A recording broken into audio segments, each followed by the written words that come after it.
অনেক মসজিদে দেখা যায় কোরআন এবং হাদিসের অর্থ এবং বাংলা অনুবাদ সংবলিত বিভিন্ন ব্যানার পেস্টন লটকানো থাকে, এক্ষেত্রে নামাজ হবে কিনা? সুন্দর একটি প্রশ্ন।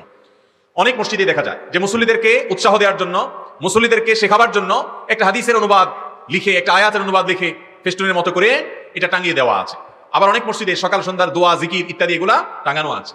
তাহলে মসজিদের মধ্যে ভালো কোনো কথা সম্বলিত কোরআন হাদিসের কোনো কিছু টাঙানোতে মৌলিকভাবে কোনো অসুবিধা নেই, সেটা ইতিমধ্যে আপনারা বুঝে গেছেন। কিন্তু কেবলার সাইডে বা এমন কোনো জায়গায় লাগানো যাবে না যেখানে লাগাইলে মুসল্লিদের মনোযোগ সেখানে চলে যাবে। নামাজের মধ্যে আল্লাহর কথা স্মরণ করবে কোথায়? সে সামনে যদি আপনার কোনো কিছু লেখা থাকে বসে বসে পড়বে।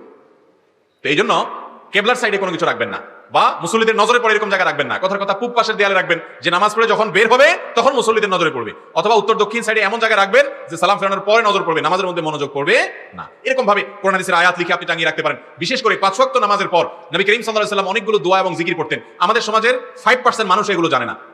তো এই জন্য মসজিদগুলোতে বড় ফেস্টুন আকারে এই দোয়াগুলো লিখে টাঙিয়ে দেওয়া যায়, যে সালাম ফেরানোর সাথে সাথে যেন এটা দেখে দেখে পড়তে অভ্যস্ত হয়, পড়ার কথা স্মরণ হয়। এটা মসজিদে মসজিদে বরং লাগানো আরো ভালো। বিধায় এ ধরনের উদ্যোগ আমাদেরকে নিতে হবে।